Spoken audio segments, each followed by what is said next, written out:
It's time for Twit This Week in Tech. Malik joins Dan Patterson, Jill Duffy for PC Magazine. We're going to obviously talk a little bit about what happened this week at IFA, the new Samsung devices, the new Sony devices, the new Motorola devices, but really all anybody cares about is what is Apple going to do on Tuesday? We'll talk about that too. It's all next on Twit. Netcasts you love. From people you trust. This is Twit. Bandwidth for This Week in Tech is provided by CacheFly at CacheFly.com. This is Twit This Week in Tech, episode 474, recorded September 7th, 2014. I am too sexy for my iWatch. This Week in Tech is brought to you by Citrix Go-To Meeting, the powerfully simple way to meet with coworkers and clients from anywhere. Share the same screen and see each other face-to-face with HD video conferencing. Even present from an iPad. Start your 30-day free trial of GoToMeeting today. Visit GoToMeeting.com, click the Try It Free button, and use the promo code TWIT. And by Audible.com. Sign up for the Platinum Plan and get 2 free books. Go to Audible.com/Twit2. And don't forget to follow Audible on Twitter, Audible_com. And by Gazelle, the fast and simple way to sell your used gadgets. Find out what your used iPhone, iPad, and other Apple products are worth at Gazelle.com. And by Stamps.com. Start using your time more effectively with Stamps.com. Use Stamps.com to buy and print real U.S. postage the instant you need it right from your desk. For our special offer, go to Stamps.com, click on the microphone, and enter TWIT. It's time for Twit This Week in Tech, the show where we cover the week's tech news, and really we're going to be covering the week ahead's tech news somewhat today. This has been a big week in Berlin with the IFA conference and some big announcements, and then, of course, Apple gets to steal the limelight on Tuesday. Let's introduce our panel, starting to my left. Jill Duffy is here. Great to have you back once again, Jill. It's been a while. And thanks for having me back. Where are you? You're in a beautiful spot here. Is this your office? This is PC Mag office in New York. Yeah, we're over on between Madison Avenue and Park Avenue. Love it. Over in the Flatiron area. Gorgeous. And just down the hall from you, actually, is Dan Patterson. Hi, Dan. Hey, what's going on? Good to see you. Yeah. We actually had to break them up. They were in the same building, and we actually had to separate them. By the way, Jill, I'm sorry about the pictures I've been seeing on the internet of you. I don't know how this happened, and I'm sure that you are chagrined. Can you show this, Chad? This is a shocking, shocking dereliction of duty from iCloud, and I think you should sue Apple. No, I'm just kidding. I love that picture. Yeah, my sister took that. That's fun, and I wasn't searching for pictures of you, honest. And there he is, Malik, ladies and gentlemen, the guy in charge at GigaOM, one of the world's best bloggers, and always a great guy to have on Twitter. It's good to see you again, Om. Good to see you. You're hard to get in the summer because you travel a lot during the summer, which is great. I travel all the time. Yeah. I love traveling. Well, we're thrilled we can get you on.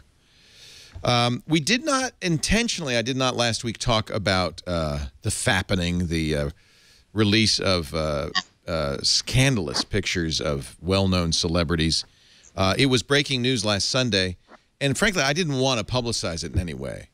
At this point, I don't think there's any way anybody doesn't know about it, and I think there is a tech angle, believe it or not, to this, and that is the security of the cloud. And Apple especially has to be thinking very hard about this, because on Tuesday, Tim Cook's going to take the stage and is going to tell everybody, you should let Apple store all your photos. That's one of the new features of iOS 8. And we think that you should let Apple contain all your credit cards and use an iPhone to make your payments. Apple's stock tanked a little bit on Friday. I'm wondering if Apple has a PR problem and how they're going to deal with it. Jill, what do you think? Well, first of all, I think that this very targeted hacking of celebrity photos should be treated as the criminal activity that it is. I mean, absolutely. Nobody denies that. Yeah. Just, I mean, horrendous stuff.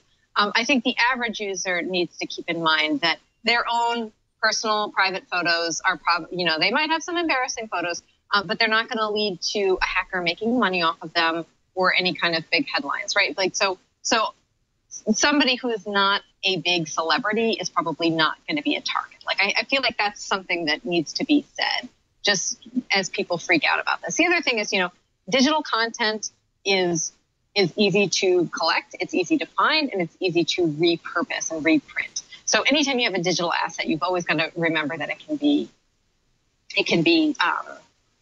republished, reprinted, reproduced. That said, I think that in terms of our credit cards and our payment systems, we do have fairly secure ways of handling that, right? And I think there are lots of other bodies that provide checks and balances to make sure that we're handling it in a secure and appropriate way. I don't know if Apple is really going to have a PR problem.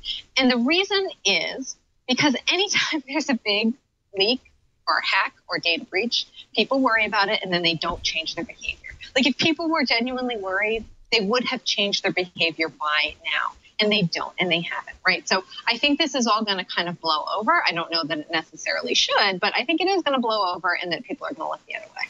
Well, it's interesting because the same week, Home Depot had a big data breach. About 64% of Home Depot's transactions are through credit cards. And the same, I think it's the same flaw that we've seen in other point-of-sale systems.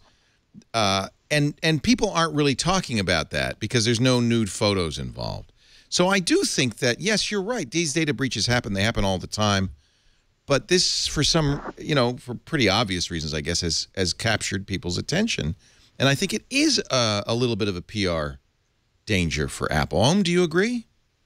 I think there is an element of the PR danger, but the reality is that we live in a world where, all these companies, whether it's Apple, Target, Home Depot, every time a breach like this happens, it is a breach of trust on their part because we give them our information because as average human beings, you think they're going to take care of it, and they don't, right? Even though they say they are taking good care of security, but they don't.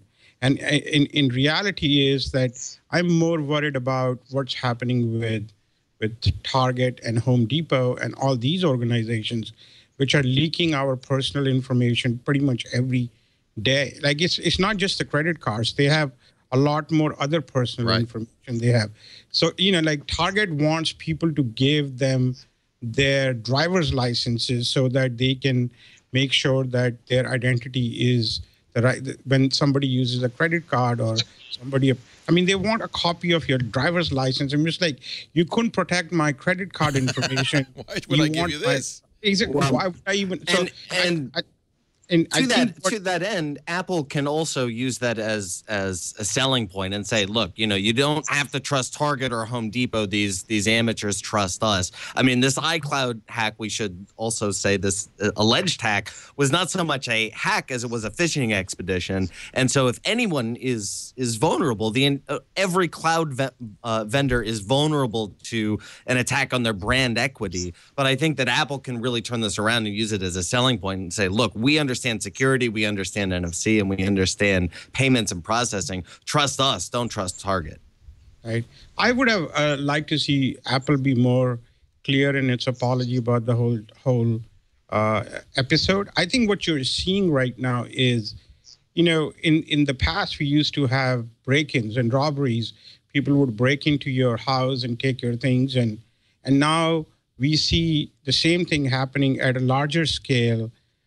At a much larger scale, at a network scale on our digital life. So I think we have these break-ins, and I think there is no protection. I don't think the people who are supposed to protect us actually know what they're doing.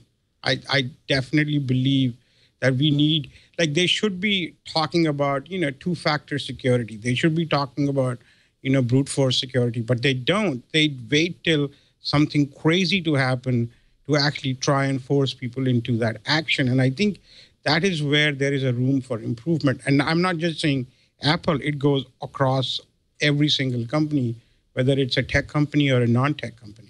I think Apple has an opportunity here, but it's going to take some very careful parsing of language. Tim Cook already took to the Wall Street Journal. This is Apple's kind of house organ when they want to tell people something. They call, hey, can we give you an interview? And said, in effect, he didn't quite apologize, but he came as close as you can. He says, when I step back from this terrible scenario that happened and say, what more could we have done? I think about the awareness piece. I think we have a responsibility to ratchet that up. That's not really an engineering thing. There's definitely some culpability on Apple's part. Christina Warren, who was on last week, who's wonderful at Mashable, did the obvious thing. She bought the Elcomsoft password cracker, cracked her own iCloud account, and even though she had two-factor turned on, was able to download her iCloud backup without a warning from Apple. This was after this all happened. And that's still the case, that you don't, even though Apple has two-factor, you don't need it to restore a backup. And by the way, Jonathan Jadarsky, who's one of the security guys who's been critical of Apple in the past, looked at the data that had been downloaded and felt pretty conclusively that it was, in fact, in most cases, iCloud backups that the hackers got. That's why there was video as well as photos. Some of the file names and folder names were typical of an iCloud backup restore. So, and that would make a lot of sense. It also raises the issue that even though what you're seeing is pictures, if somebody got my iCloud backup or your iCloud backup, they got a lot more than pictures. They got everything. So that could actually be even more severe than just the privacy invasion. I feel like, though, Apple does have an opportunity. They could step forward and say, okay, we didn't, you know, we've done, we more than any company around cares the more, and I can tell you all the things we've done, but we still got in, so we're going to do more, and it's a real opportunity for Apple to step it up and make it a win. But I think he can't ignore it. He can't, and we shall see. I mean, this is very poor timing for Apple. They had planned a big coming out party on Tuesday.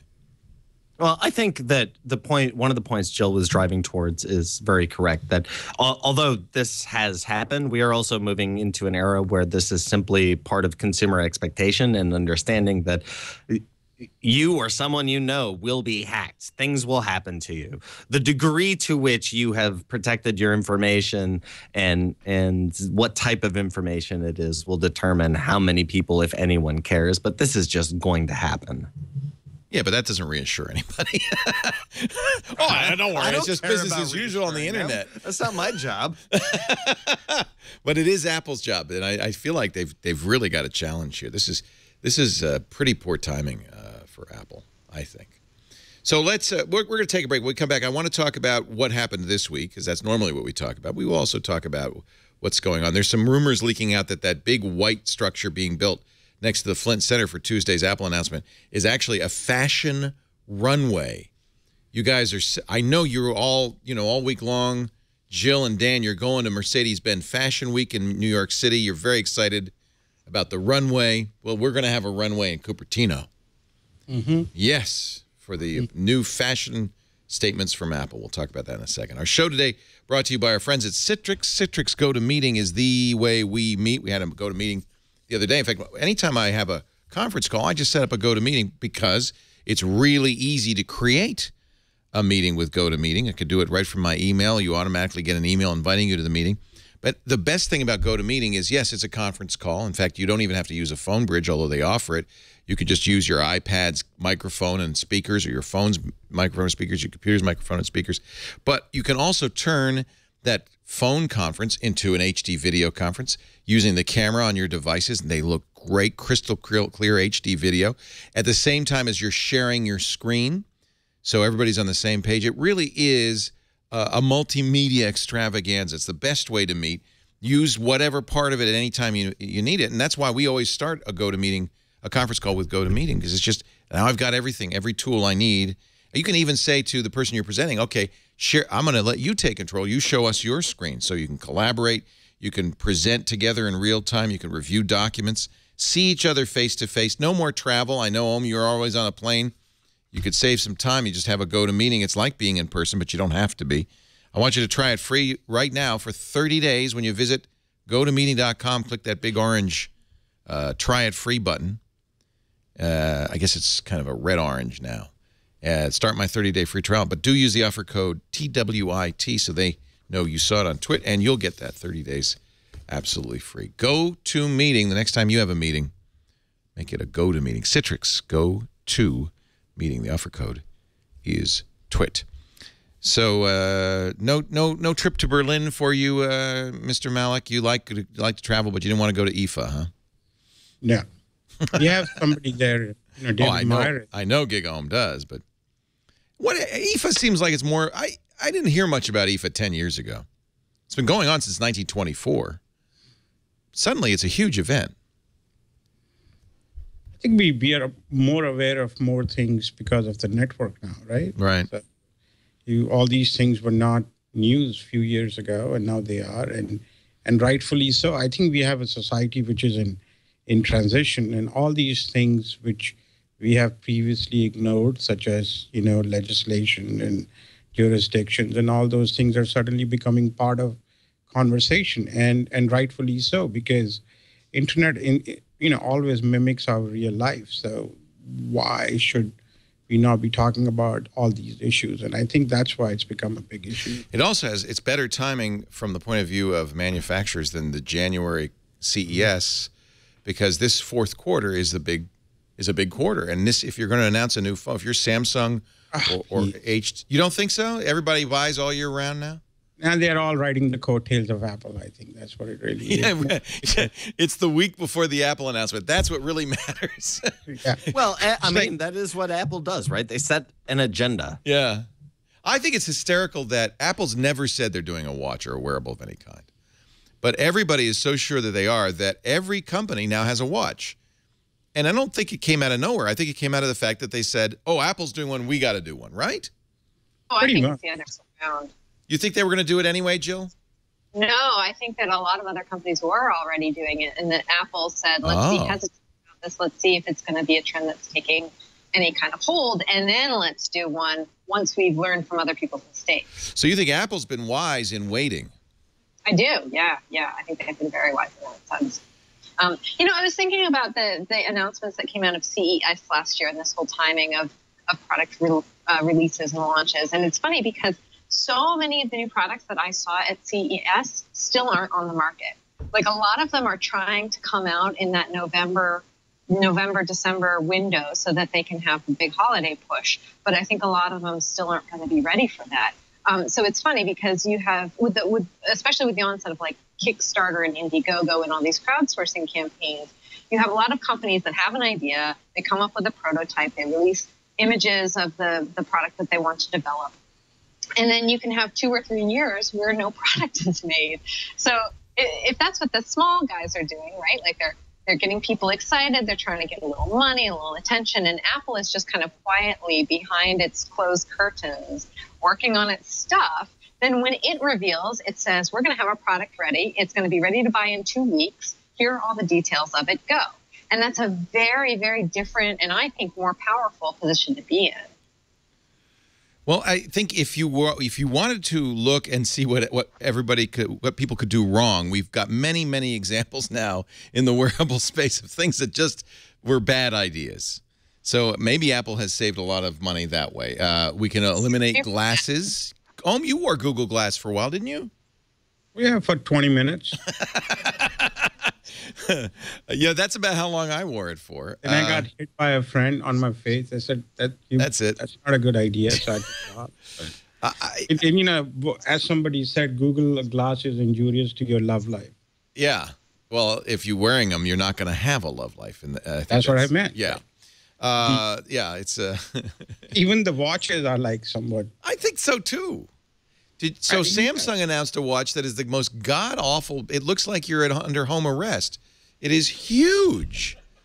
Or the joint venture between Open Ceremony and Intel. Did you see that example? That's weird, too. That's like jewelry, right?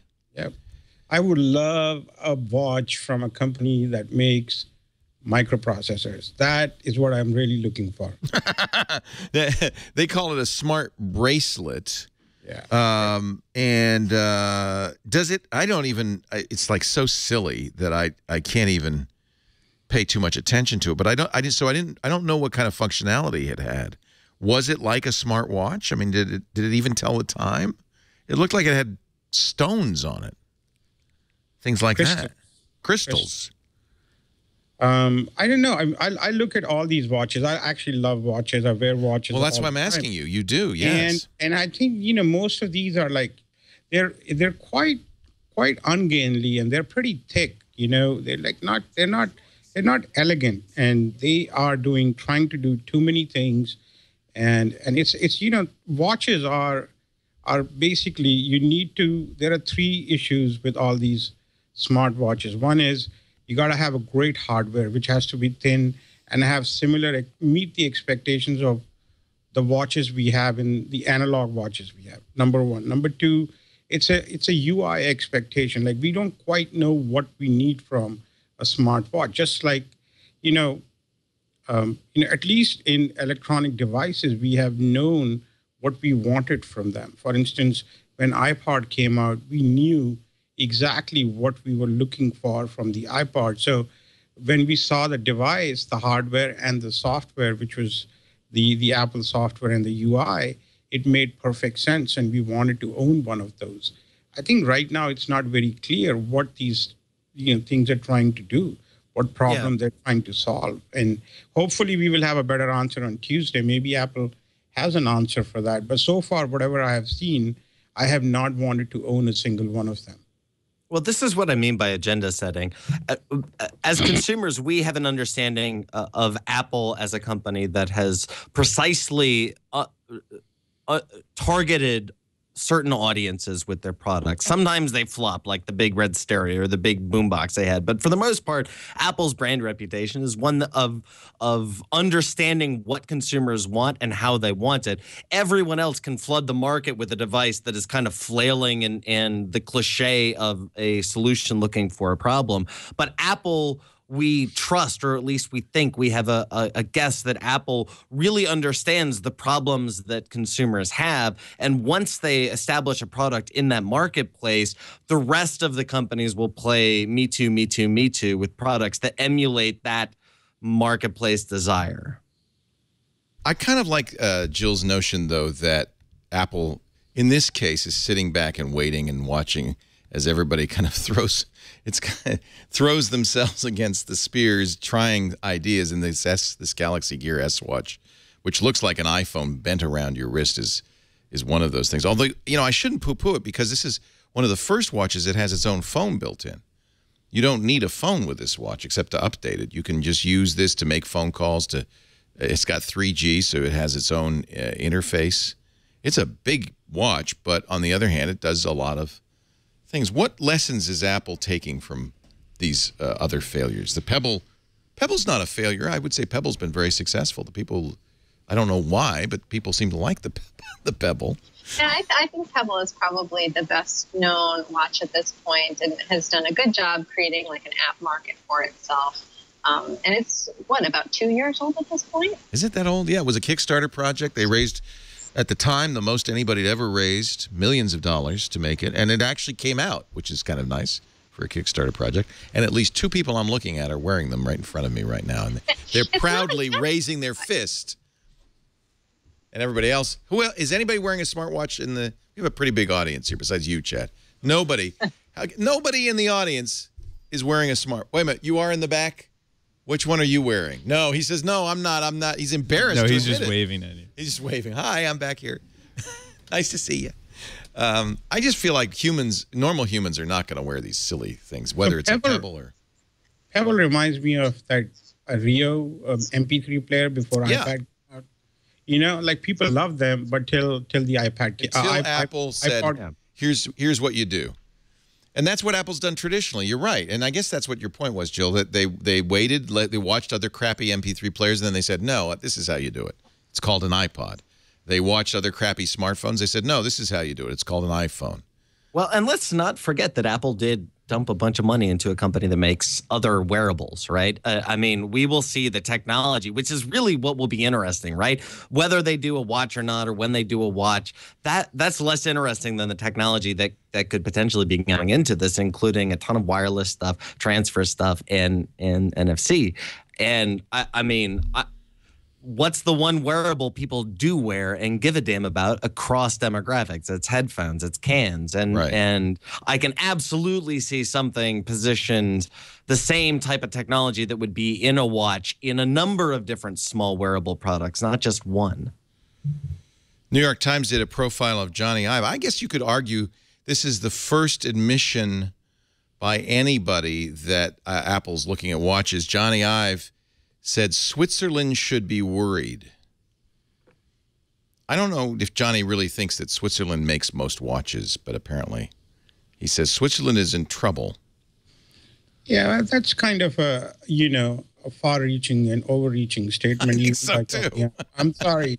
I mean, it's like, let's see what you got first before you make statements like that. I don't think you can make a boast like that, But that's how Apple's been lately. They've been big talkers. Eddie Q said earlier this year at the Recode conference, the Code conference, we've got the best product pipeline I've seen in 25 years. Apple's been trash talking of late, and I'm waiting for them to deliver. Well, I don't think it's trash talking. It was just like they were saying they have new products coming. But I do think that saying that, what he might have meant is that, the Swatch or the Switzerland industry relies on the fact that people want to put a watch on their wrist, and Apple will have a product which will take up their real estate. Like that, it may not be a watch, it can be something else, but they are going to occupy the real estate on your wrist, which is where the watch industry gets challenged. But I think people buy watches for a whole different reason. I mean, they're not buying it to see time. That is pretty clear. Yeah. And so it'll be interesting to see what happens. I'm actually pretty excited about Tuesday, because that would also define, in many ways, like, the future of Apple, whether, they got it or they're just full of, empty words. Here is the latest thing is to fly a drone over things. This is the drone's eye view of the big white box that is being built right next to the Flint Center in Cupertino. The Flint Center is where Apple will make this announcement on Tuesday, and they have been constructing now for some time this building, a fairly big building. It's almost as big as the center itself. The latest rumor is that there is a fashion runway, a fashion-style catwalk. I am too sexy for my watch, too sexy for my watch. That they will invite the journalists to. Jill, Dan, Om, you've got to be going to the Apple event, right? I am going to the Apple event. So, by the way, you should stick to your day job. No singing for you. But I am too sexy for my watch. Are you? I think it is exciting. I think you're going to see something pretty big. We're sending Renee Ritchie and Andy Anako down there. We're sending a camera crew down there. We're hoping we can get some video with them after the announcement. We'll be covering the announcement live starting at 10 a.m. Pacific, 1 p.m. Eastern on Tuesday. Justine will be joining us, Sarah Lane, Mike Elgin, Alex Lindsay. We're putting a lot. Apple's events are always a big event for us, but I think this is maybe the biggest event since the iPad announcement. It's certainly been a long time since Apple's entered a new category. The iPad in 2010 is the last time. And we all agree they're going to announce a wearable? Yeah. I think so. You won't be able to buy it, probably not till next year, but they'll announce it. I would settle for a big iPhone. And I would too, a 5.5-inch iPhone. We expect to see that, a 4.7-inch iPhone, which doesn't sound big anymore, but is in fact big for Apple. Jill, do you use an iPhone or are you an Android person? I have both. I have both. It's funny, you just said that Apple hasn't really come into a new category since 2010. And I feel like that's not really that long ago. Well, it's 4 years, So much pressure on companies to come up with something new. And people are so hungry for new stuff. And part of that makes me sad because I want to get a little bit more life out of the existing technology that I have. I wish that were more the trend, is that we would see devices that were made to last, 10 years or even 8 years, but they don't. I mean, how often do you replace a laptop? I ask people that all the time, and they tell me 2 or 3 years, or as soon as they can write it off on their taxes. So I think that there is a lot of pressure for Apple to come into a new category, to create new things, to create an iPhone that is simply a different size with a smaller this and a faster that. But there's part of me that, doesn't want to buy into all that consumerism and just wants a product that works for a long time and looks good. And I'd be happy owning it for 5 or 6 years. Chat room saying, amen, Jill. You sing it. I think a lot of consumers, a lot of real world people do feel like this stuff is moving too fast. It's Wall Street and investors who want new products all the time, new categories. And because that's how you enter a new category and dominate it. That's where you can really make new money. And it's pretty clear, for instance, iPad sales, tablet sales in general are kind of tailing off because they've saturated the market. There is no reason to upgrade, right? A lot of the stuff. There isn't. My mom uses her iPad 1, and she's perfectly happy with it. Everything is great. Like, maybe next time I go see her, I'll take a new one, but she doesn't need one. Like, it just works. So, I have an iPad Air and I have an iPad Mini, which is the old iPad Mini, not the new one. However, do you survive? I don't really need the new one.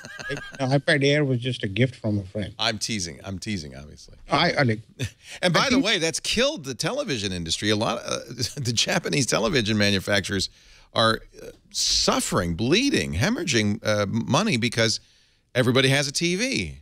And they tried 3D, hoping that you would say, oh, I got to have a new 3D TV. And nobody bought it. Now they're trying 4K. So you can see the pressure on the industry to come up with new stuff. And you can also see the natural conservatism of, I guess we've gone through that gadget phase where we just got everything the minute it came out. We've learned. Who can afford that? But what I do love one thing which Apple does is they actually try and move a technology which we don't see, all the underlying technology of phones and, the cameras and the processors and all those things.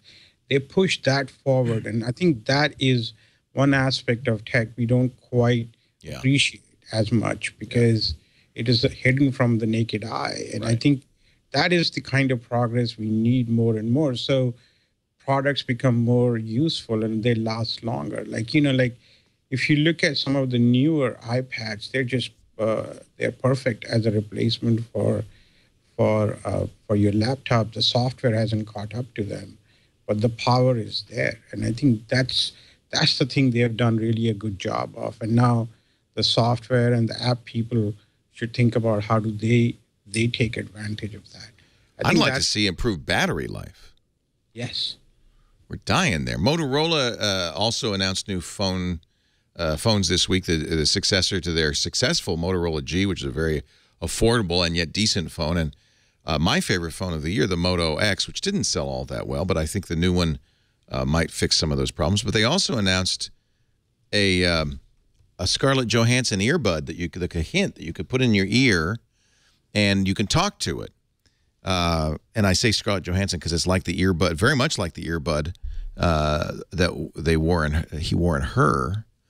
But they're not even saying the battery life on the hint. They're saying things like, well, it comes with a container, which will give it 10 hours, 3 charges. I'm gathering from that it's got 3 hours battery life. People are complaining about the Moto 360 that it won't make it through the day. Who wants a wristwatch that dies at 6 p.m.?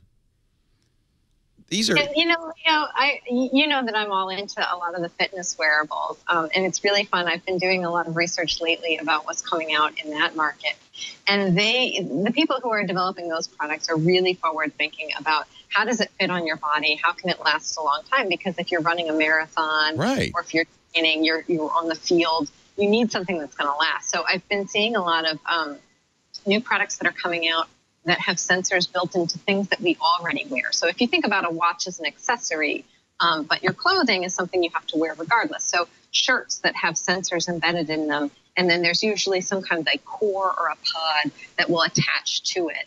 And that's where the battery is. That's sort of the hub of all of the information. But the sensors themselves are just built into the clothing. And there's a lot of conductive fabrics that have been made that are now knitted or woven into athletic wear, so that they are the sensors themselves. It's just a bit of thread essentially. And so there's really neat ideas there too, like hats. So bicycle helmets now that have heart rate monitors built into them. LED and audio feedback that's just built into the helmet so that you're not adding something to what you're already wearing. And that's the kind of stuff that I think is still really in research phase.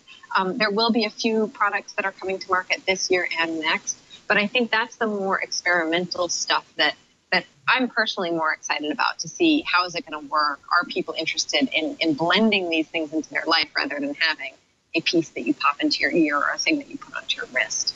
Do you think, actually, you just made me think that maybe Apple, maybe there is a fashion runway, and that Apple, this would be a cool and surprising thing, doesn't just announce a watch, but a hub for a variety of things that you could put on your clothes or your head or your shoes. And yeah, I think they would have had to acquire a company, right? Like that's usually the pattern is they file a patent or they acquire a company that's already doing something like that. And I don't think, to my knowledge, that Apple has done that yet.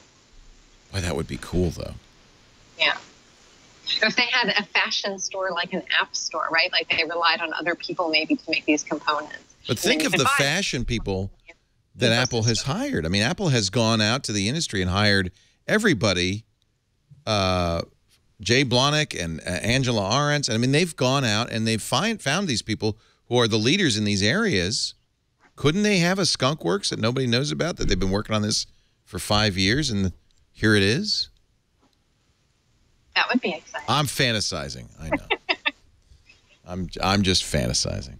One thing we do think they are doing is talking with American Express, Nordstrom, other credit card makers to put payments, mobile payments, into the iPhone 6. That would make sense if they are indeed putting an NFC chip in it, something Apple's avoided for a long time. This is going to be something they're going to need to convince people, well, we're safe. It's safe to use your iPhone as your wallet. Touch ID will help. The fingerprint sensor will help. Do you think that's where Apple is headed, a payments system? This is something they've had Passbook for a few generations and haven't really capitalized on it. It's just been something you put your boarding pass in. But now you could really use it as a wallet. Is that what they're going to do, Om? I wouldn't be surprised by that. It would be somewhat of a similar approach they've taken with, the health kit, kind of a, set of APIs, which they're working with other developers and other companies to use. And I think they will do a similar approach to payments as well. I think they have an opportunity to do that. And it will be actually pretty awesome if they can figure out a way to do seamless mobile payments. My guess is that it would be more in the OS layer, and which will allow other people, third parties, just like HealthKit, to add things that plug into it. Yeah. Yeah. Well, that's how Passbook works now. If you want Delta's boarding passes in your Passbook, you have to download the Delta app, and then it will see Passbook and automatically use it. Yeah, Passbook is still work in progress. No kidding. Yeah, it's kind of disappointing. They actually have, they probably will do a better job this time around with the payment stuff. So that would actually be nice if they were able to do that.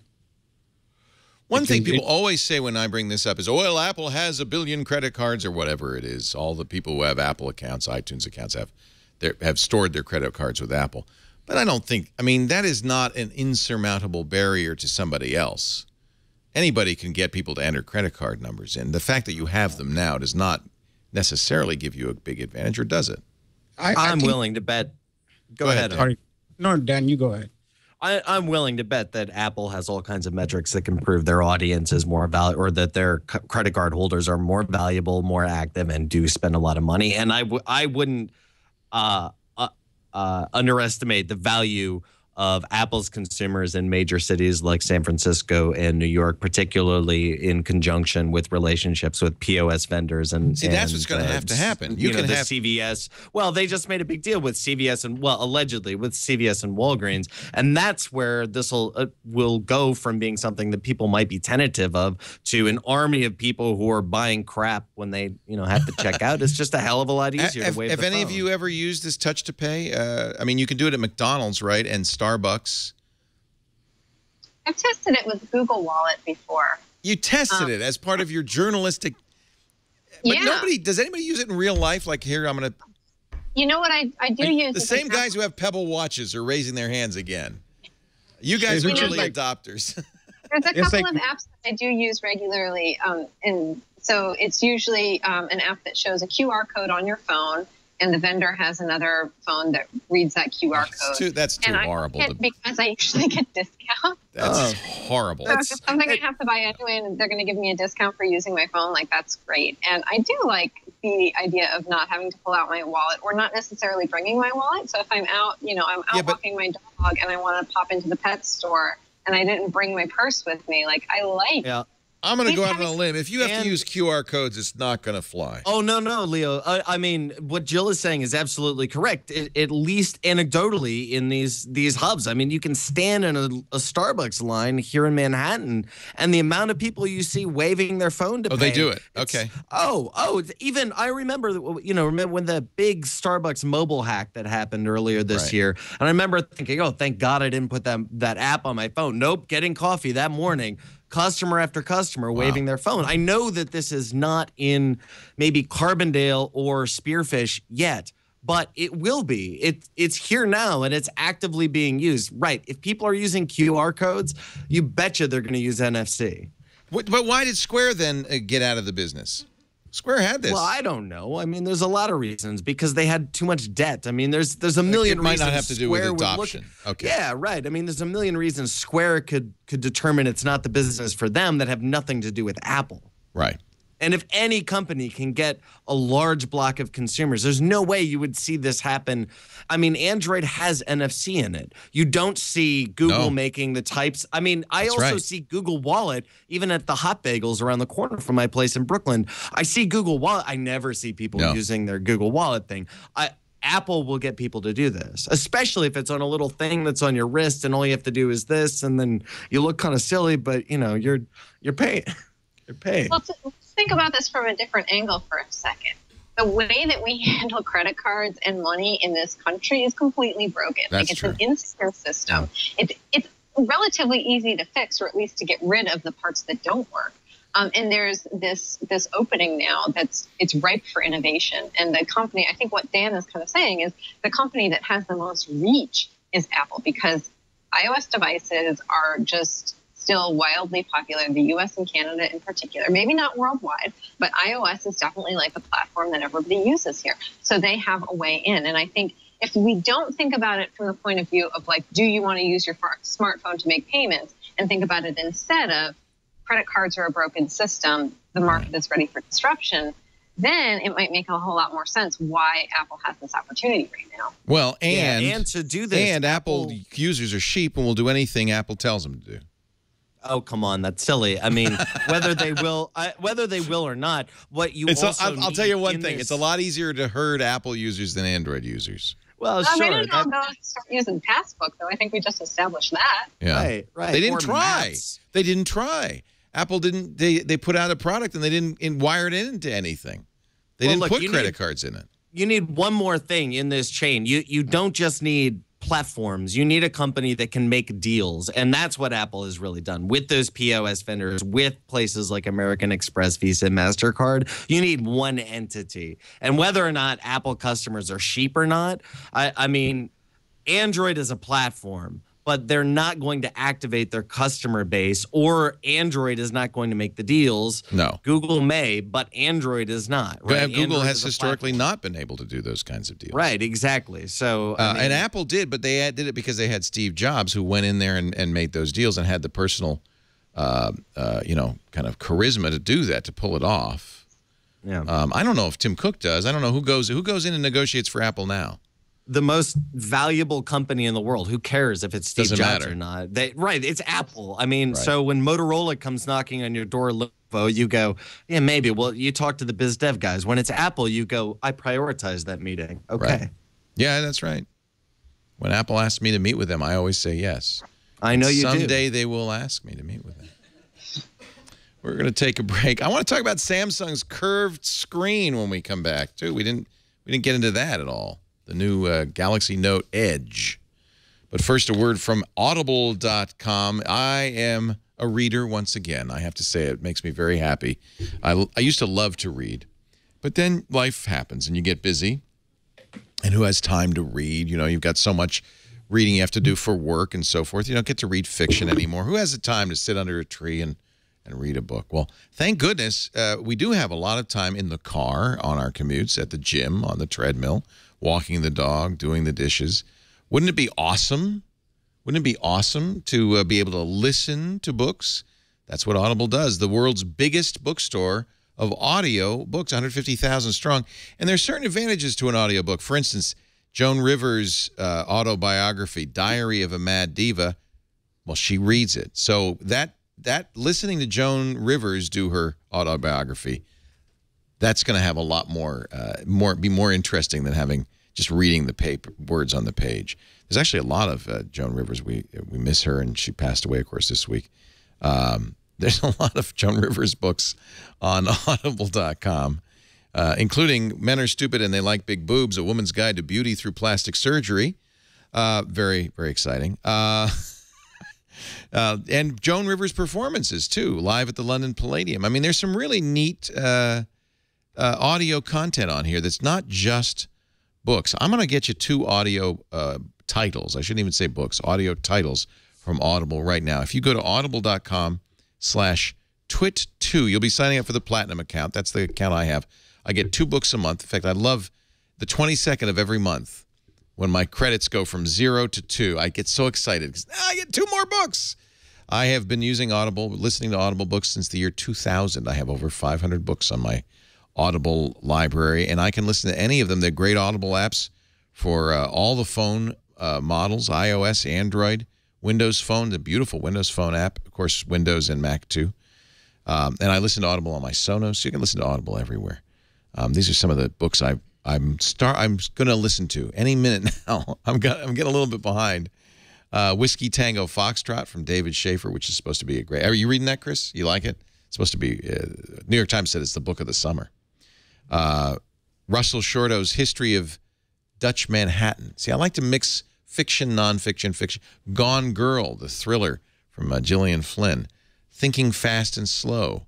This is the guy who kind of inspired the whole rational, Freakonomics, the whole behavioral economics field. He's the original Nobel laureate, the original behavioral psychology, behavioral economics, and happiness guy. Inspired Steven Pinker and Malcolm Gladwell. And I've got this as a recommendation from somebody. That's one of the fun things about being an Audible member. When Audible folks get together, they always say, what are you listening to? What do you like? What's your favorite book? Go to audible.com/twit and the number 2, twit2, and sign up for the gold account. I'm sorry, platinum account. You'll get 2 books, 2 credits. It's free for the first 30 days. Cancel anytime. In that first 30 days, you'll pay nothing. You do get to keep the books. You'll also get the daily digest of the New York Times or Wall Street Journal, so you'll keep up on current events as well as listen to the great stories. Science fiction is fabulous at Audible.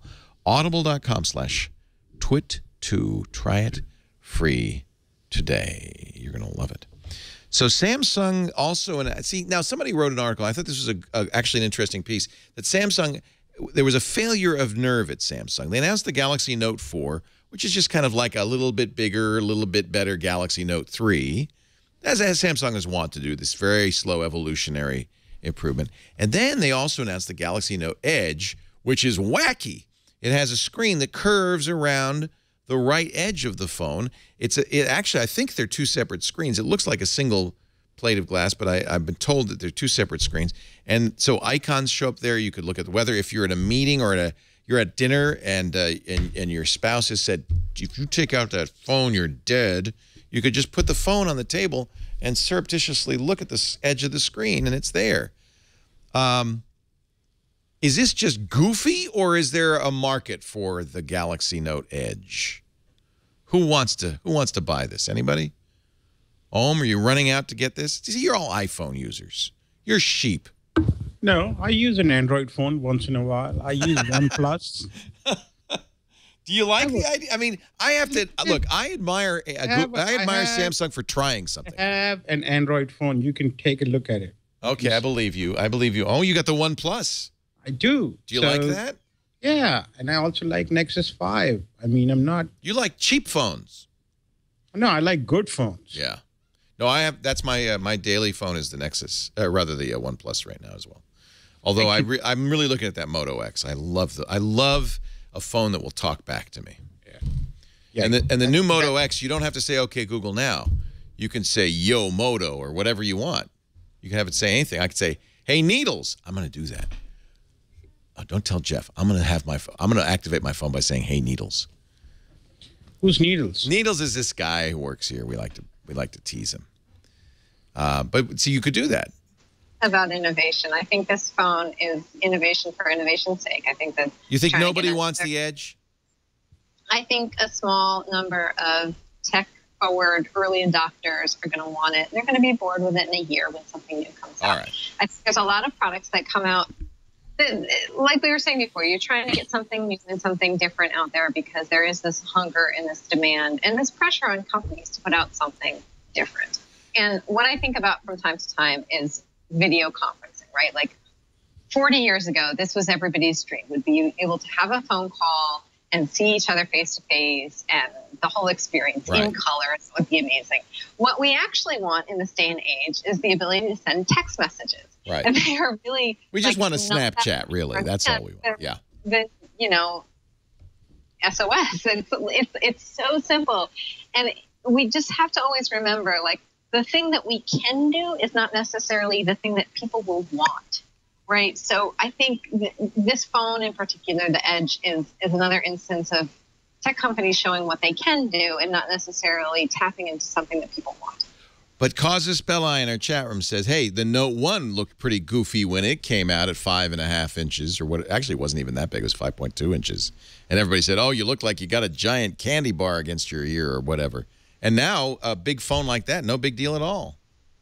Maybe you think innovation, though? I think big is not really innovation. I think so, and I can't wait for a 5.5-inch iPhone, but I have to agree with you on the Edge. Anybody want to defend the Edge? Home, Dan? No. Nothing. All right. Okay, I want to give Samsung a little credit. They're big enough that they can just try anything, right, and hope that something sticks. They're all waiting for somebody to copy, They're waiting for Apple. Yeah. They're waiting. How can we be expected to come up with a new idea for a phone if Apple just releases one a year? Get to work, Apple. TechCrunch did have this story. I thought this was interesting, that Apple is cranking out so many new iPhones, so many iPhone 6s right now, that, in fact, other phones from other manufacturers are being delayed. All of China now is basically making iPhones as fast as they can.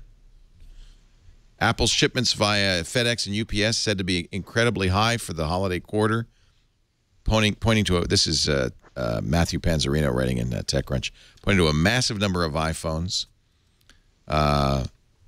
Logistics exec John Martin told Business Week that when Apple, and this was a couple of years ago, but when Apple ramps something like this up, you can't. There's not any air in the room for anybody else. Nothing to say, huh? Yeah, that's what agenda setting. It's agenda setting. Billions of dollars allow you to do that. They buy capacity, they buy production, and they buy logistic. Supply chain. They buy it out, and I think that's what smart companies do if they have a lot of money. I think they're putting their cash asset to most use. Do you think that? So this isn't a question. The Moto 360, the first round Android Wear watch, sold out within hours of it being made available at Best Buy, online, at Google, and everywhere else. Is that a case of them just not making enough, or is that really incredible demand? What's the story there? How many definition of terms? Go ahead. How many units did they sell? Well, they don't say. Exactly. We don't know. Exactly. So 1,000 units came out and they sold out. Right. Definition, right? Right. I mean, we have no way to contextualize something like this. Right. We can only speculate because all of this is PR, spin. Mark Gurman, who has been very right on, a 20-year-old journalist at 9 to 5 Mac, says Apple's wearable, whatever it is, will run third-party apps that big developers like Facebook have already received an SDK. That's not unusual. Apple likes to show off apps at the reveal, and even if the iWatch isn't available Tuesday, they would like to show it working. Do you think, actually, Om, do you think, some have said you're not going to see an iWatch, they're just going to talk about it. Do you think you'll actually see a product? Yeah, we are pretty sure we'll see some kind of a product. Okay. Whether it will be available for sale is a whole different story. Yeah. I think it's probably going to be a little delayed. You can almost look at, I mean, what Om just said a moment ago about the supply chain is so crucial, right? Let's rewind the clock to a couple of years ago when Adrian Chen got that iPhone 4. You remember what a big deal that was, just seeing the casing, the body ahead of time, right? It was a huge story. Fast forward a couple of years, and of course, the supply chain, with the advent of smartphones, the supply chain will get a little, there will be more leaks if there is an actual product in that chain. If there was an actual watch that was coming out this week, we would have seen more leaks and more information would be available. I mean, just the fact that we've seen iPhone casing we can almost guess with some certainty that, okay, we will probably see an iPhone within the next 2 to 3 weeks. We will not see for sale and this wearable watch thingamajig. Yeah, I feel like not only would we have seen leaks, I feel like also this is pretty common for Apple. When the iPhone came out, it was 6 months from the announce to the release. When the iPad came out, it was, how many months? 3 or 4 months. It's pretty typical when you have a brand new category that you can pre-announce this, and it's going to take a little while to get to market. So I think we can plan on that. I think we should just be happy that there are new iPhones coming out. My phone is so broken right now. But don't you love your OnePlus One? I do like OnePlus One. But you want an iPhone. You know, I have to admit, I have to admit, I'm salivating for a new iPhone too. How do they do that? It's really amazing. It's like, good marketing. All right, let's take a break. We'll come back. There is more to talk about. I'm not going to talk about phones anymore. I'm bored. We'll see what happens on Tuesday. Everything else, everything that has happened before is a wash when Apple announces Tuesday, right? Doesn't matter anymore. Apple's already here. Apple's owns this space. Is that right? maybe. Could Apple really stumble? I mean, could it happen that on Tuesday we look at it and we go, "Oh wow, that wasn't good"? No, not because they're so great, but it's a machine. Yeah, I mean, things do go wrong with companies. It's not like they're invincible. I mean, things can and may go wrong with right. them. What a better story that would be. Yeah.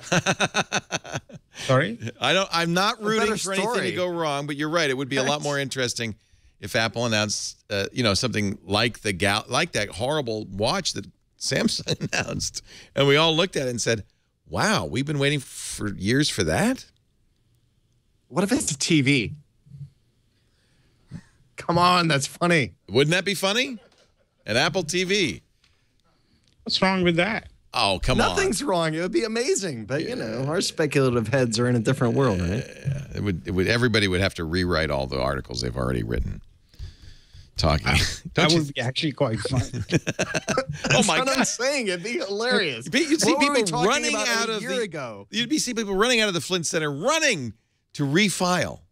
That article it's wrong. We had the exact same conversation a year ago and 2 years ago and 3 years ago, right? It would just be awesome if Apple was like, we are releasing a snack basket. Anything. Good cheese. Anything. At this point, something unexpected would be great. Sliced meat. One more thing. Pants.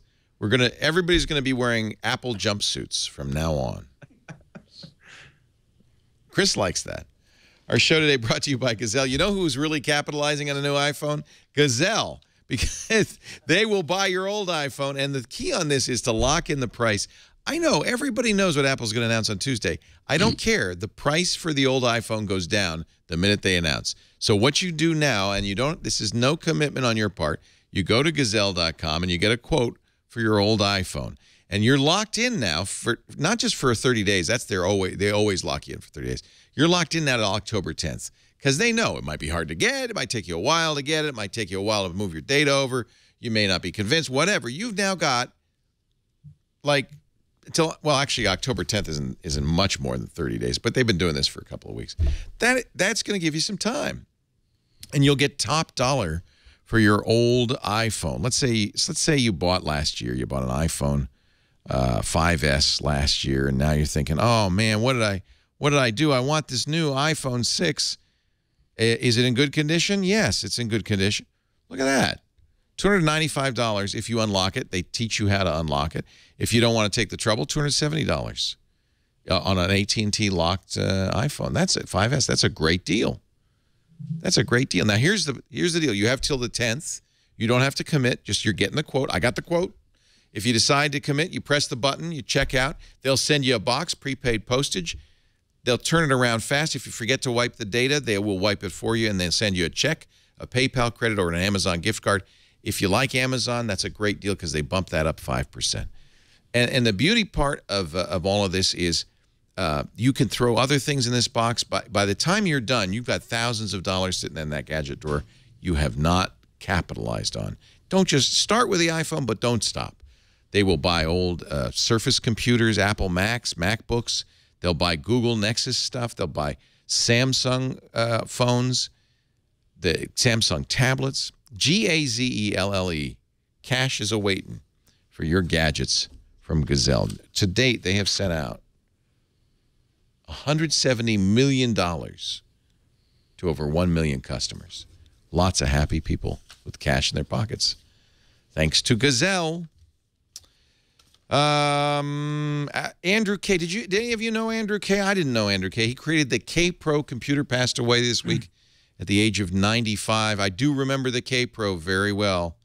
We all wanted one, but this is kind of a bit of computer history because this was a CPM machine that came with WordStar for $1,700.95. This was the competition for the Osborne 1. Ohm, do you remember the K Pro? I actually don't. Yeah, nobody's old. Nobody's as old as me. Amen to that. I remember this very well. We actually have an Osborne 1 somewhere in the studio. But the K Pro was with Arthur C. Clarke wrote 2010 Odyssey 2 on it. Steve Case bought one as his first computer. You may know the name Steve Case because he was the founder of America Online. It was a really exciting computer, and I'm just boring everybody to death. Andrew K., the creator of the K Pro, I wanted to give him a tip of the hat because he really did create something that people really wanted. Look at this. This is what portable computing looked like in 1986. That keyboard is so awesome. Yeah, it is. You fold it up. The keyboard went on the clipped onto the front of it. Thing is, the Osborne had this little tiny screen. This had like a 9-inch screen. Oh, wow. Blows your mind. See that? 2 floppies, not 1, 2 floppies. Now, how much would you pay? Galaxy Note. Yeah, this is the Galaxy Note of the 80s. I can't believe I'm working with people so young that they look at that and they just go, I don't understand what that is. Oh, that's nonsense. We're both old. That is a cruel thing to say about K Pro. That is Galaxy Note. That, well, Oh, yeah, you're very they right. called them luggables because they were heavy. They were like 15 pounds. That's why Apple won. Yeah, maybe. You know, if you see the old Apples, they were not all that great looking. No, I remember those in about the same time, mid-'80s, and in school. Those little Apple, what were they? They still, my kids went to kindergarten 20 years ago, they still had Apple IIs in the kindergarten, like 8 of them. Yeah, and they were playing Oregon Trail. Did you play Oregon Trail? Yeah. Oh, yeah. Right. Kids today. I think this is interesting. A lot of people tweeted me when this happened. TwitPic is shutting down. In the early days of Twitter, TwitPic was how you shared photos on Twitter. You'd upload them to TwitPic, put a link in your tweet. I never liked them much because that word twit in there kind of stepped on my brand. But what am I going to do about it? There's nothing I can do about it. A couple of years ago, Twitter trademarked the word tweet and invited all of the third-party developers making stuff for Twitter not to use twit, but to use tweet. If they had called themselves TweetPic, Twitter wouldn't have minded. Apparently, a few weeks ago, Twitter contacted TweetPic and said, you must abandon your trademark application. They had applied for a trademark in 2009 for TweetPic. And if you don't, they're not going to sue them, but we're going to cut you off from the API, which basically puts them out of business. If you can't post pictures on Twitter, well, there's no good. Remember, Twitter has its own photo service now and really doesn't want people to use third-party photo service. TwitPic said, oh, screw it, and they're shutting down. I don't know if that is actually entirely true, that it's not complete full disclosure here on part of. They probably were going to fold anyway, right? Yeah, and I think you can change your name to something else. I mean, it's not like it's like the reason people use them because they were TwitPic, you know. And I'm willing to bet that Twitter did not strong-arm them. I mean, this sounds like when you own a trademark, you have to defend your trademark, and you have to send letters that say, do this, or you will face some sort of action. I can't imagine Twitter saying, this TwitPic, man, they've been a thorn in our side since day one. But TwitPic has been around for like 4 years. They have been, but they're no competitive threat to Twitter. I'm sure that Twitter's attorneys were just saying, we have to defend our trademark. This is, and like you said, I think this was like 2009 when they trademarked tweet and it became a capital word. Right. You know, this has been, right. Ohm is exactly right. This is not just because Twitter was defending their trademark and the bogeyman of Twitter, we have to shut down. This is a nice spin on some backroom machinations. They actually have usage guidelines on Twitter's website for how you can use Twitter's trademark safely, and a recommendation to use tweet, not twit. I always flatter myself that they did that to protect us, but probably not. Yeah. A number of people said, if TwitPic's been put out of business by Twitter, can Twit be far behind? I would like to reassure you the Twit trademark predates Twitter. In fact, we're older than Twitter. We've been around longer, and we have had our trademark for a year before Twitter even existed. So no, they're not gonna go after us. And I think you're probably right. This was just convenient. But why be so vindictive? Do you think that TwitPic didn't like Twitter? There's like one last chance to kick them before they die, or what? I wonder if Twitter wants to just keep more of the property that's shared on Twitter as Twitter-owned stuff. Of course they right? did. Like they've killed all the third parties, and yeah. Yeah, I mean that's clearly the main message here. The other thing that comes to mind for me is, you know, how is Twitter making its money? Is Twitter really valued appropriately as a company? Lots of people like to speculate on that, and it's worth speculating on. I mean, anybody I know who lives in San Francisco has just been driven out of the city because of the cost, largely brought about by Twitter's headquarters being in Really, you don't blame Google and Apple, you blame Twitter. Well, Twitter is right downtown. Yeah. Google and Apple are not. And people say, like, they built this giant campus. Everybody came down. And that whole area was gentrifying anyway, and the prices were going up for apartments and rent. But I kind of wonder, you know, like, have we seen enough from Twitter to really know what their value is and what they own and what they're doing to make money? It still feels pretty nebulous to me. You know, I saw recently an article that, in fact, it isn't that expensive to live in New York. People always think, oh, that must be the most expensive city. It's not. What? Well, it's expensive, but it's not as bad as San Francisco. Hey, you live in Petaluma. That's why I live in Petaluma, baby. Yeah. Cheap up here. I think it's easy to blame Twitter for the... But it's not really true. They employ, 3,000 people? Not all of them are in San Francisco, so they can't single-handedly, you know, inflate the property values in San Francisco. There is I don't think they single-handedly do that. I think they're a factor. No, they're not the factor. The factor is that there's a whole bunch of landlords who are putting their apartments on Airbnb, which is what is inflating a lot of the real estate prices. The people are renting more through Airbnb, and as a result of that, there is much fewer properties for sale. And there is also been very little real estate development. I think there is a lot of, it's not an easy and simple problem. It's a much more complex issue, and to say that that Twitter is, you know, responsible for that is just kind of overreaching.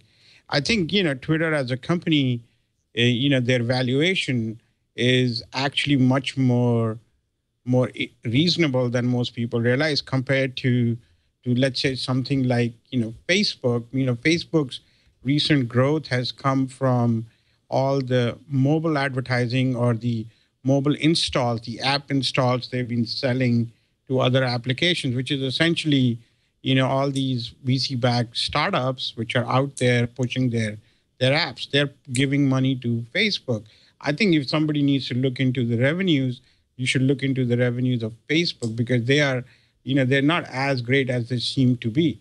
Twitter is doing what it's supposed to do as a company which doesn't know how to grow its user base to make as much money as it can. They have struggled on one thing, which is to grow its user base to make it valuable to people who are were not hardcore, internet nerds in many ways. I think average people find Facebook more interesting, and Twitter is struggling to find those people and get them on their own platform. I think that is the real Twitter problem. We did hear this week that Twitter was considering using some sort of edge ranking to change the feed. And boy, there's a petition and people are furious. As you know, the way Facebook's news feed works is very algorithmically controlled. We actually talked a lot about it over the last couple of weeks. Robert Scoble even showed me how to make my Facebook feed better because you don't see everything your friends share on Facebook. You do currently on Twitter. Your timeline of Twitter is composed entirely of everything tweeted by everybody you follow. But the story was, and I don't know if this has been confirmed by Twitter, that Twitter was looking at ways to change that, to make it more valuable by eliminating stupid tweets or something. Have you, what is that something Twitter said it's going to do, Om, or is that?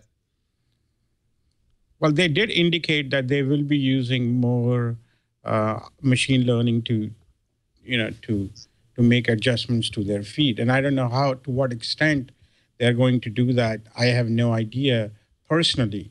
I do think that we are all headed towards a future where, you're going to have the machines making a lot of decisions on our behalf.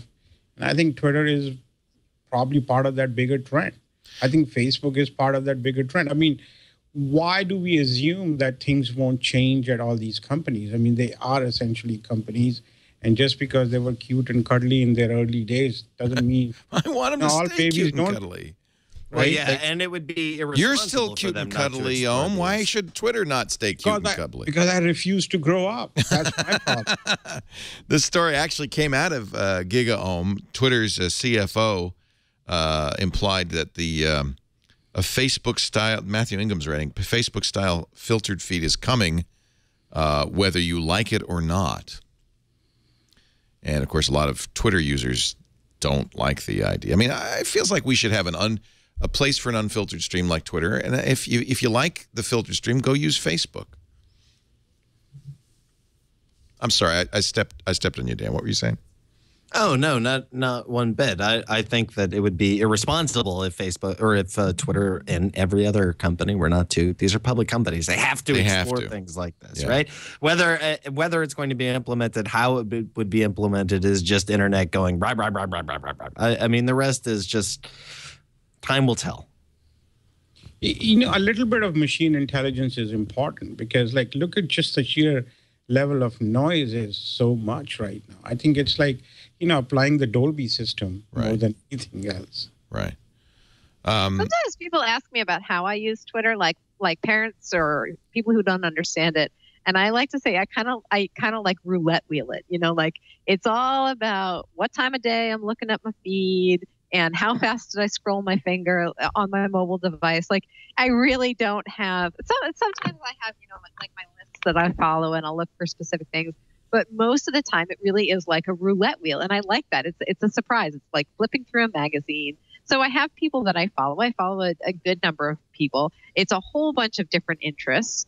And I like that randomness of it. And Facebook, I find completely boring. I hope to never again write a story about Facebook because it's just a place where people talk, where people share pictures of their grandkids, and I'm completely bored by it. And I have been. I felt bored with Facebook for a year or two, and I don't know.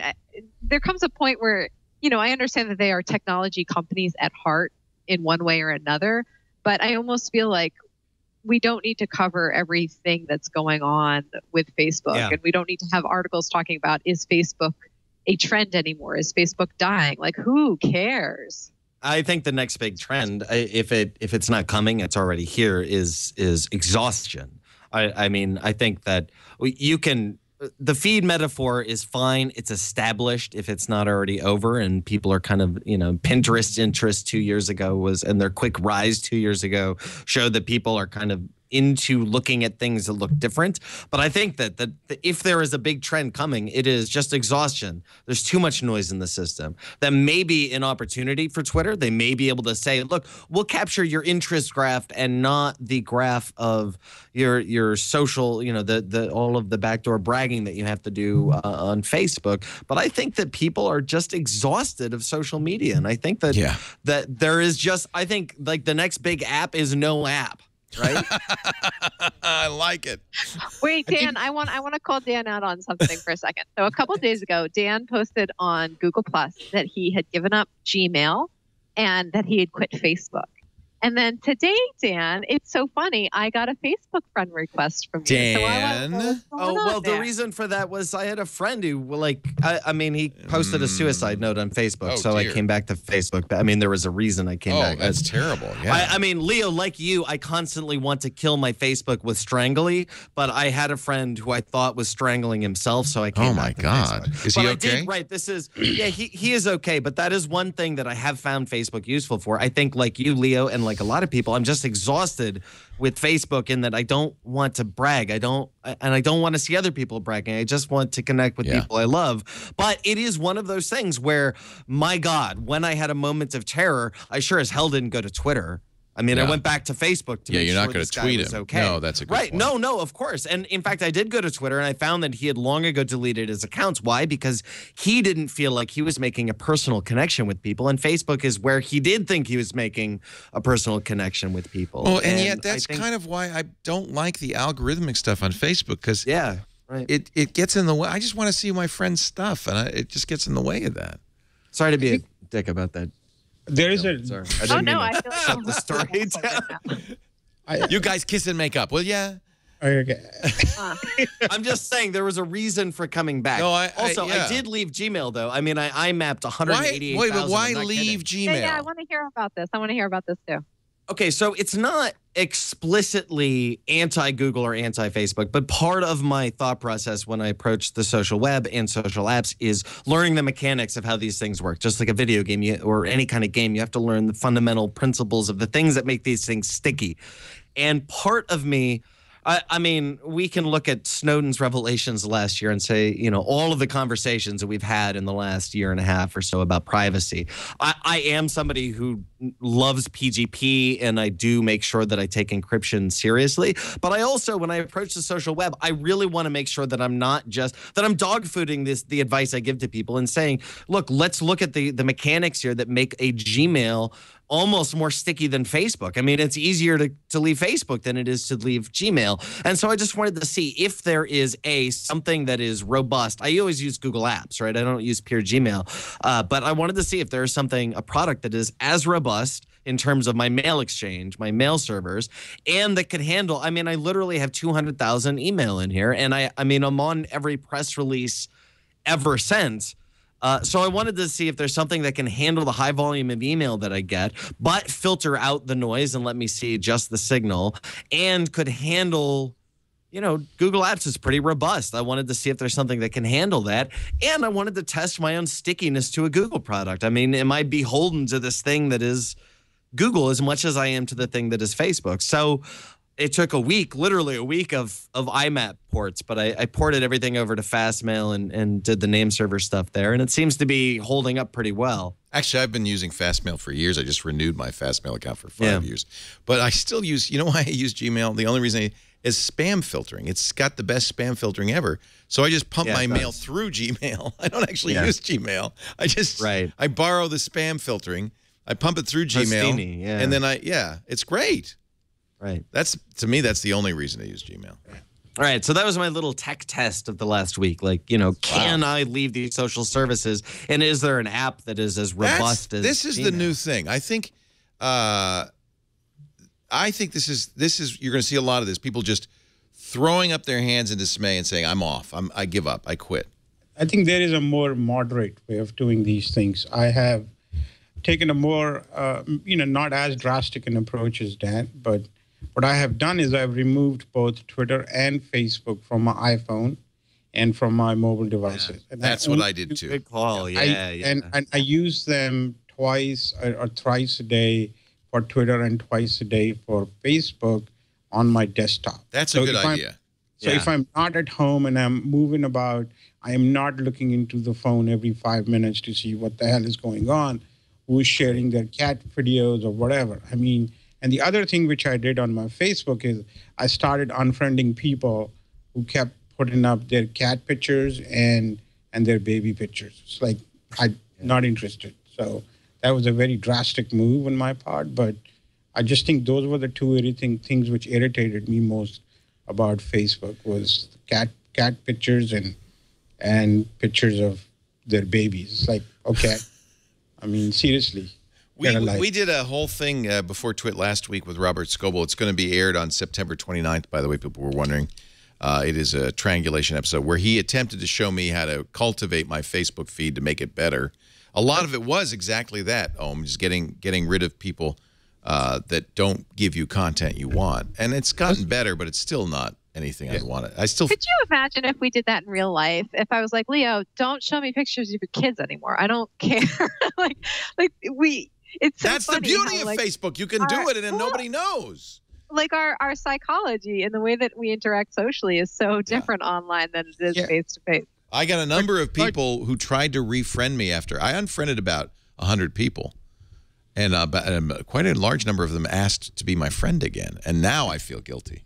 But Jill, when you saw baby pictures, when you met people, you went to their house, you're meeting them for coffee, it was in real life.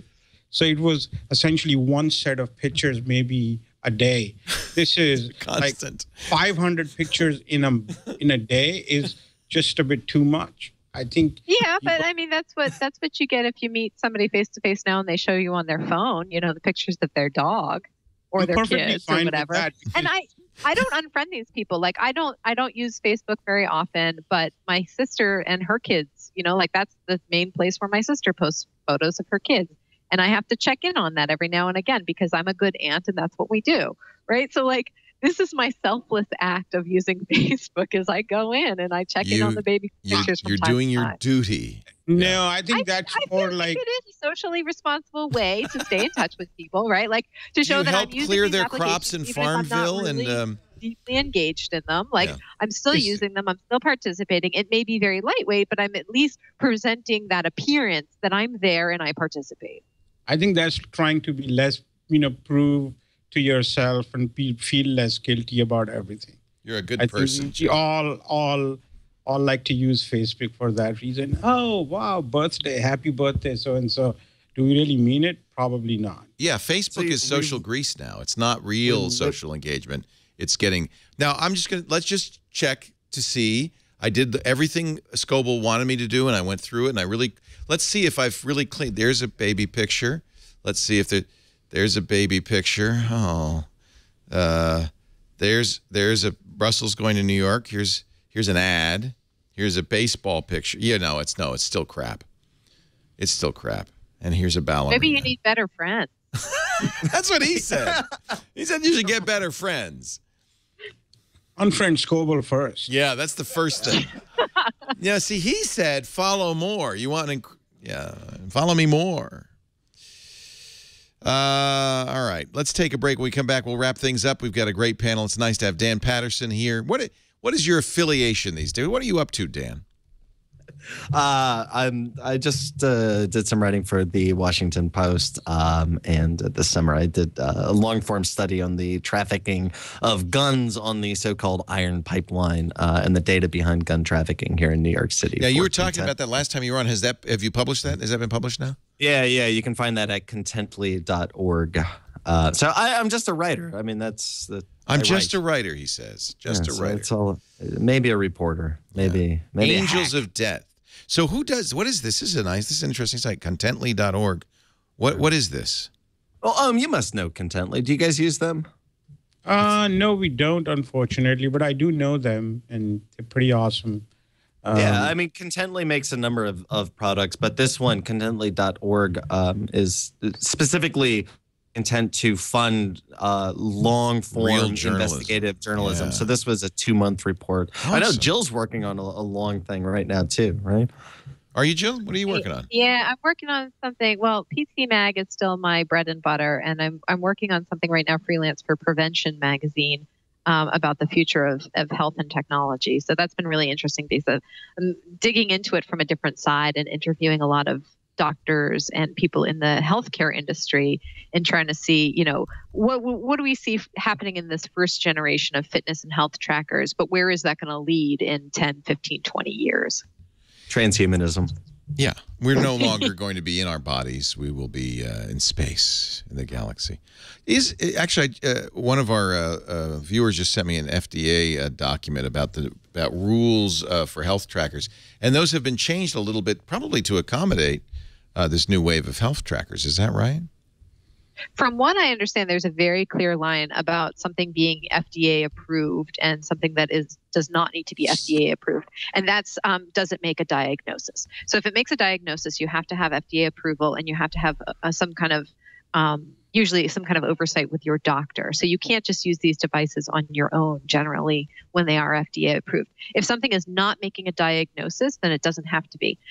One of the blurriest lines is with sleep trackers. Well, I shouldn't say it's a blurry line because the people who make the devices know exactly where the line is and they never cross it. But something as common as sleep apnea is considered a disease. So if you have a sleep tracker, you cannot with it diagnose someone as having sleep apnea. You have to say, here's the data that you've collected. You should look at it and decide for yourself what it means. So that's the very fine line that fitness trackers try not to cross, because if they do, they have to go through this long approval process. One of the most interesting products I've been following that is pending FDA approval is called Scanadu Scout. So this has been in the news for the last year and a half or so. People like to call it the tricorder. So if you're a Star Trek fan. Oh, yeah. It's a handheld device. I have actually tried it on myself. So it's a little disc, and it has it takes a number of your vital signs. So your heart rate, your EKG reading, temperature, and a few other things. So you hold it up to your forehead, and while you're making that other connection with your finger, it's completing that circuit to take the EKG. And the idea is it's giving you an overall picture of your health because it's taking so many different data streams. So one of the criticisms of modern day trackers is they usually have only one or two things that they monitor, whereas Scanadu is collecting, I don't know, it's about 5 or 6 different data points. And the guy who made it is actually this really interesting inventor. He developed it, I believe, if I remember correctly, he has a story about his son getting sick. And they go to the doctor, they go to the hospital, they're collecting all this information in the hospital. Nurses are coming in and taking his vital signs every so often. He's hooked up to machines. And this guy, Walter de Brouwer is his name, was just like, this is crazy. This is my kid. I should be able to have this information. Right. I should be able to see this data myself. We should own this stuff. So he's a really interesting guy because he's a proponent that the FDA shouldn't be as strict and that we should be allowed to have more devices that collect information about ourselves because it's our body. It's our data. We should be allowed to have that. So that's one device I'm just like on the edge of my seat waiting for this thing to be approved, but it could take years. Well, so this document is kind of interesting. It is non-binding, but it says the intent of the FDA to no longer require pre-market notification requirements for some medical devices because they're well understood and do not present risks. And, you know, if you look through the FDA database, current database of devices that have been submitted to approval for the FDA, Apple has nothing in there. Remember, Apple did meet with the FDA, and I imagine that part of the meeting was to say, well, how much do we have to get approval for? And it feels like the FDA has decided that, at least when it comes to these Apple devices, either it's going to be third parties applying for approval or Apple may not even need to apply for approval. Apple is really good about working with its developers. Oh, yeah. So I wonder if part of this was to say, what we're going to do is provide a platform, everybody else is going to handle the devices. Some of them are even going to handle different software and apps. We're just going to be the platform where everything comes in. I wonder if that was kind of the direction of the conversation. Right. But, you know, it's Apple. They have meetings with everybody. And they have clout. And nobody says no to a meeting with Apple, as we've already established on this show. Malik is also here from gigaohm.com, back from his world travels. What are you excited about? One of the things everybody should read, Ohm every week posts on the weekend, his weekend reads, which is a great source for just interesting, provocative stuff. And you're still doing that, of course. I took the summer off. Are you going to come back and do it? Yeah. Good. Starting next week. Good, yeah, because with that I loved. I really loved that. And what else are you up to? Anything else you'd like to mention? No, just, you know, doing my thing, you know, traveling, right, meeting interesting people always. And, you know, I will let you know how I feel about the Apple event on Tuesday. And we're going to grab you. We're going to have a camera crew down there, and if we can find you, I'd love to grab you and get your opinion afterwards. I'll be there. Good. You know, good. Wear We'll a look for jacket, too, to be on your show. Yeah, you'll be all dressed up. It'll be great.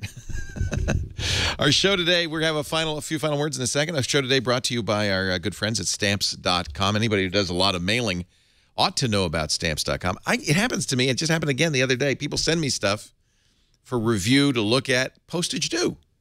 And I was like, you're expected to pay $1.49 to me, the post office says, if you want to see what's in this package. That's crazy. That's not a good way to introduce yourself to somebody. If you send stuff out via mail and you're not using Stamps.com, you're not looking as professional as you could. Stamps.com first of all, eliminates the trip to the post office, lets you print your own postage with your computer, your printer, you know, yes, a postage meter or special ink or anything.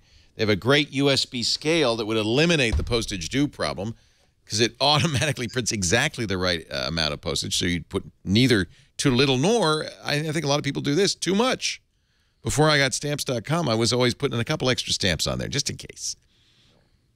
That's a waste of money. Stamps.com also looks more pro because it can go right on your envelope. You print right to the envelope with your company's logo, the postage, of course, the recipient's address, and your address, all pre-filled. It will read the information from eBay, Amazon, Etsy, so you don't have to enter anything in, all of the sites. It will automatically fill out customs forms if you're mailing internationally. And you get discounts you can't get at the post office at Stamps.com on priority mail, on insurance. It's all automatic. It's all simple to use. And we have got a really good trial offer for you. If you visit Stamps.com, click the microphone in the upper right-hand corner and use our offer code TWIT, T-W-I-T, for an offer. I don't think they even offer this on the front page anymore. This is a great deal. $55 in free postage. You get a free digital scale. You get a $5 supply kit. And, of course, a 4-week trial of Stamps.com. Stamps.com. Give it a try today. Absolutely the best way to start sending your letters and packages. Over 2 billion letters and packages were sent this year via Stamps. 2 billion via Stamps.com. Apple is going to live stream the event, by the way, and if you go to apple.com/live, you get the countdown clock. They're really treating this like a big deal. So I'm glad they're streaming it. A little word, you have to use an Apple device to watch it. You cannot stream it on a Windows PC. Oh, don't you love Apple? Live streaming video requires Safari on OS X or an Apple TV. I presume you could do it on an iPad as well. So can we find Chad an Apple TV so we can watch? You don't have an Apple? I think we have an Apple I think we already TV. have one hooked up. Safari for Windows, right? What are you using? No, for what? The desktop. For Life? The No, what- desktop. I'm using a Mac. I could just stream it from here. Yeah. Yeah. I Why do tried to you- hide the label, but it came. It's all cruddy now. So I need to get a Snow White sticker or something. You know, you need like your own screen with your own logo on it. You can get it. We actually did the research. There's companies that will mill new aluminum backs with the TWIT logo on it. But it's like You should do it. $500. I should do it. Dude, don't be cheap. I'm cheap. Come on. I know. Really. Should we do a Kickstarter for you? Yeah, that's a good idea. Yeah. Yeah. Hey, help Leo have a special laptop lid. That's about all you get from Kickstarter anyway. Anything I missed, Microsoft is going to appeal the court order. It says, we're not going to give hand over Irish emails stored on Irish servers. That's a good thing, but they'll lose in the end, I imagine, and then they'll hand them over. So big deal, right? Here's a story. New Zealand internet users were so keen to see naked celebrity pictures, they actually crashed the entire nation's internet. Telecommunications giant Spark, it took them till Sunday to repair what it termed a dynamic cyber attack, overloading its system because everybody was trying to get pictures at the same time. So just, spread it out. You let your neighbors get it, then you get them, okay? Don't do it. Don't try to do it all at once. I think we've seen the week of IFA. We've seen everything. It's time to wait and see what Apple says. We will do that coverage live starting at 10 a.m. Pacific. That's 1 p.m. Eastern Time, 1700 UTC, Tuesday, September 9th. Join me, Mike Elgin, Sarah Lane, and Alex Lindsay as we cover the live event. And then immediately after a special Mac Break Weekly, Justine will join us, Andy Anako and Renee Ritchie live from Cupertino. Maybe Malik if we can grab him. Who knows? I don't know who else will be there, but we'll get as many people as we can to give you their impression of whatever Apple announces and whether it is a world changer or just another ho-hum list of products. Thank you, Dan Patterson, for being here. We appreciate it. Thank you. Great to see you again. You too. Malik, you're the best. He once called me the Yoda of technology reporting, but in fact, you are the Yoda. You are the man. Yeah. It's always good to see you. GigaHome.com. And, of course, thank you so much, Jill Duffy, for being here in your my pleasure. Very attractive jumpsuit. Nice to have you. Does it have any health things in there at all? No, not this one. This is I like to say this is my Three's Company outfit. It's a little blast back there. Come and knock on our door. If you missed, thank you guys for being here. We appreciate it. If you missed anything this week on Twit, we had a very fun week, and of all the Twit promos we've done, I think this reflects very accurately what it was like this week on Twit Watch. Last time on Twit. If you bring a laptop, just a little tip, you can turn it around and FaceTime it. Apple invitations have gone out. Did you get one? I did. Shut up. You're all going. You think you just fell off the list? They used to love me. They don't even know I exist. Twit Live specials. Gear S brings the freedom of a smartphone to your wrist. For any software updates, you have to reconnect to a Galaxy product. Freedom. Apparently a new definition of freedom. Tech News Today. Well, Christina Warren, you wrote a really interesting piece called How I Hacked My Own iCloud Account for just $200. Even with two-factor authentication on, I was able to download my iCloud backups from the cloud without any sort of prompt, any sort of notification. The Social Hour. PewDiePie, very popular YouTube celebrity, turned off comments. YouTube comments are such a cesspool. This Week in Google. I think the world needs a verified social network. Jeff, what do you think? I already registered verified.zone. I know a lot of a-holes by name. Twit. Technology isn't always pretty, but we are. You're so pretty. That's I can't unsee that. We got a big week ahead, and I think Mike Elgin, our news director, has it all lined up. Mike, what's coming up? Coming up this week, the big event is Apple's announcement at the Flint Center in Cupertino. The company's expected to unveil a couple of new iPhones and a smartwatch. Our live coverage will happen right here at live.twit.tv starting at 9:30 a.m. Pacific, 12:30 p.m. Eastern. TNT will take place at 9 a.m. Pacific on that day with our Apple coverage immediately following. Also, Reddit, Foursquare, Etsy, Kickstarter, Mozilla, Vimeo, and other sites are planning a Net Neutrality Day of Action on Wednesday, September 10th.